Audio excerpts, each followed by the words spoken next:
আজ আপনাদের জন্য নিয়ে এসেছি ভিন্ন স্বাদের একটা ডালের রেসিপি, টমেটো কারি পাতা দিয়ে মুসুর ডাল। প্রথমে 100 গ্রাম মুসুর ডাল ভালো করে ধুয়ে সেদ্ধ করে নেব। এতে দিয়ে দিচ্ছি 1 চামচ নুন আর 500 ml জল। 3টে সিটি পর্যন্ত ডালটা সেদ্ধ করে নেব।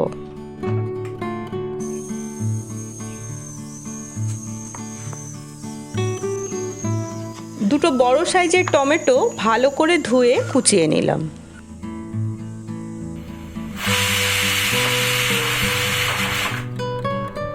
সেদ্ধ করা ডালটা একটা হুইস্কের সাহায্যে ভালো করে মিশিয়ে নিলাম। প্যানে 10 গ্রাম সরষের তেল দিলাম। দিয়ে দিচ্ছি দুটো শুকনো লঙ্কা, 1 চামচ গোটা সর্ষে আর 12 থেকে 15টা কারি পাতা। ফোড়নের সুন্দর গন্ধ বেরোলে কুচিয়ে রাখা টমেটোগুলো দিয়ে দেব। 2 থেকে 3 মিনিট নাড়াচাড়া করার পর টমেটো নরম হয়ে এলে দেব 1 চামচ হলুদ।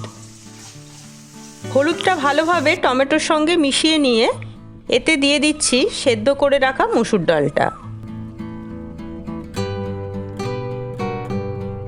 ভালো করে ডালটা নেড়ে টমেটোর সঙ্গে মিশিয়ে 3 থেকে 4 মিনিট ফুটতে দেব।